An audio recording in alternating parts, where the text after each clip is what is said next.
Ukraine ने अब ballistic missile का टेस्ट किया है। एक और बड़ी खबर सामने आ चुकी है, जहां पिलियानित्स्किया मिसाइल के सफल परीक्षण को लेकर खबर बढ़ी है और जेलेंस्की ने मिसाइल परीक्षण की खुद जानकारी भी दी है। हालांकि मिसाइल लंबी दूरी तक हमला करने में सक्षम है, जिस बारे में जिक्र अभी हमारे एक्सपर्ट भी कर रहे थे कि आखिर यूक्रेन किस तरीके से अब बैलिस्टिक मिसाइल को लेकर भी ये जानकारी साझा कर चुका है। इसके सफल परीक्षण के बारे में दी गई जानकारी के आधार पर अब सवाल ये कि आज के इस हालात में, युद्ध भूमि में किस तरीके से यूक्रेन अभी तक पश्चिम से मिल रही मदद के आधार पर बाकायदा एक लिस्ट तैयार कर चुका है कि कैसे वो रूस को अलग अलग लोकेशंस पर टारगेट करेगा। वहीं अब आज एक और बड़ी खबर सामने आई है, जहां खुद जेलेंस्की की तरफ से मिसाइल परीक्षण की जानकारी साझा की गई है। समीर,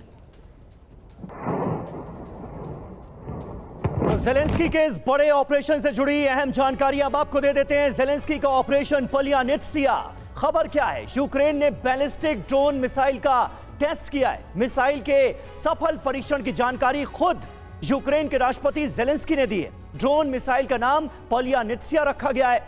10 लाख से भी कम खर्च में यह मिसाइल तैयार कर ली गई। अब सवाल वही वापस आता है समीर, कि आखिर रणनीति यूक्रेन की है क्या? क्योंकि युद्ध में क्या ये गेम चेंजर साबित हो सकती है? बड़ा सवाल। और मिसाइल से रूस के अंदर भी क्या हमलों को दिया जा सकता है अंजाम? इसी को देखते हुए मनीष, एक सवाल उस लिहाज से समझना जरूरी है कि आखिर अब अगर जेलेंस्की अपनी ताकत का प्रदर्शन इस लिहाज से भी कर रहे हैं, तो क्या वो बाकायदा लिस्ट तैयार की गई है यूक्रेन की तरफ से, और क्या टारगेट पर सीधे मॉस्को? देखिए, सबसे बड़ी बात यह है कि युद्ध कोई बच्चों का वीडियो गेम है नहीं। जिस तरीके से यूक्रेन से प्रोजेक्ट कर रहा है, पहले उन्होंने कुर्स्क में ऑपरेशन किया, एक बार वाहवाही आपको मिल जाए, लेकिन आप सोचिए कि 10,000 सैनिकों की बलि देकर आपको क्या मिलेगा अगर पता चले कि 3-4 हफ्ते में वो सारे मारे जाएंगे और फिर से कुर्स्क जो है उसकी टेरिटरी वापस मिल जाएगी। सिर्फ सिवाय इसके कि जेलेंस्की जब अमेरिका जाएंगे तो उन्हें कुछ और $1 बिलियन की मदद मिल जाएगी। ठीक वही बात यहाँ पर मिसाइल के साथ है।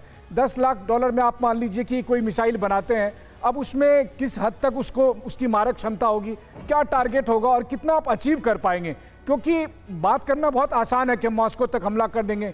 नॉर्थ कोरिया के पास ऐसे मिसाइल है जिससे वो जब चाहे अमेरिका को ध्वस्त कर सकता है, लेकिन क्या वाकई में नॉर्थ कोरिया ऐसा कर सकता है? ये तमाम बातें हैं और मुझे लगता है इन सब के बीच में कीव पर जिस तरह से रूस ने हमला किया, रूस ने एक संकेत दे दिया है कि अगर हद पार कर गई तो उसके बाद का परिणाम क्या होगा।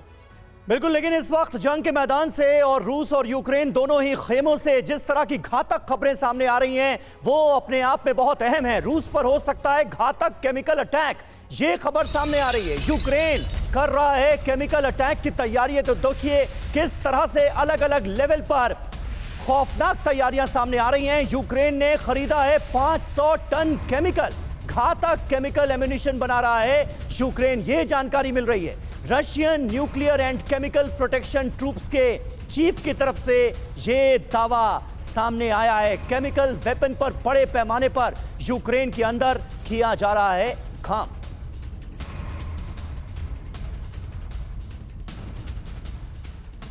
तो रूस पर केमिकल अटैक के अलर्ट को लेकर खबर क्या है? क्योंकि यूक्रेन कर रहा है केमिकल अटैक की तैयारी, ये इनपुट सामने आया है। और यूक्रेन के 500 टन घातक केमिकल के खरीदने को लेकर भी खबर पड़ी है। अवदिव्का के केमिकल लैब में तैयार हो रहे वेपन को लेकर समीर खबर सामने आ रही है।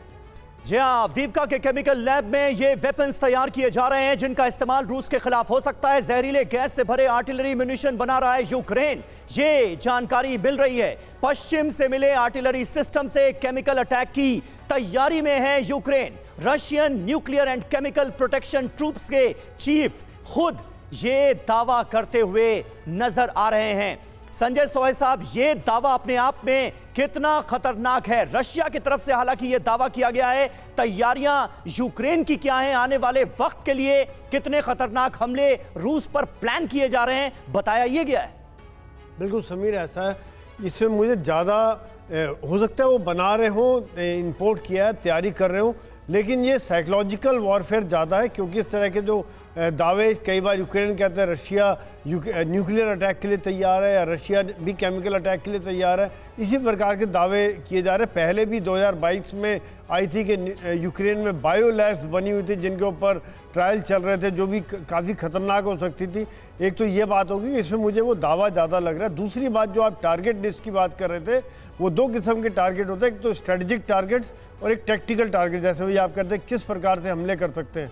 तो स्ट्रेटेजिक टारगेट जो डेप्थ में हो, जिनकी बहुत ज़्यादा इंपॉर्टेंस होती है, और टेक्टिकल टारगेट वो हैं जो कि इमीडिएट लड़ाई में इनको काम देते हैं कि जब वो लड़ाई चली जाए, कुर्स्क की लड़ाई है, बेलगोरोद की लड़ाई है, या सुमी में जंग हो रहा है, वहाँ पर किस प्रकार के टारगेट्स को वो बर्बाद कर। तो ये जो लिस्ट इन्होंने बना के दिया अमेरिका में को, वो उसमें इस तरह के टारगेट शामिल हो सकते हैं जिसके लिए किस प्रकार की मिसाइल और किस प्रकार का वेपन सिस्टम इस्तेमाल किया लेकिन जाएगा। सर पलियनिस्ता क्या अब सफल परीक्षण का दावा करना, यानी लॉन्ग रेंज मिसाइल को लेकर किए जा रहे दावे के तहत सवाल तो यही उठेगा ना कि आखिर किस तरीके से अगली लोकेशन को अब टारगेट करना चाहेगा Ghosh sir. Long range missiles का इस्तेमाल होगा कहां पर, संभावनाएं क्या है, यही तो सबसे बड़ा सवाल।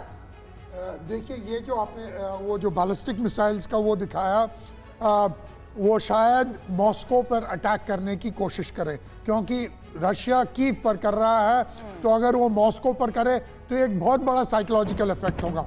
लेकिन मॉस्को के चारों ओर एक बहुत बड़ा मिसाइल डिफेंस सिस्टम पहले था गिज़ेल, अभी वो बहुत ही इफेक्टिव है। तो वैसे अभी एक ड्रोन जाकर वहाँ पर मॉस्को के पास वो गया, लेकिन मॉस्को पर अटैक करना बहुत मुश्किल है। दूसरी बात ये, जब हम सोवियत यूनियन से आर्म्स और एम्युनिशन लेते थे, ज़्यादातर लोग यूक्रेन में जाते थे, क्योंकि उनके पास जो था टेक्नोलॉजी था और कई फैक्ट्रीज भी वहाँ पर थे। तो एक बैलिस्टिक मिसाइल बनाना यूक्रेन के लिए सच पूछिए तो बड़ी बात नहीं है। हाँ, उनके पास शायद फैक्ट्रीज कम हो, लेकिन उनके पास टेक्नोलॉजी और साइंटिस्ट हैं जो अभी तक हैं जो ये आर्म्स मैन्युफैक्चर कर रहे हैं। बिल्कुल।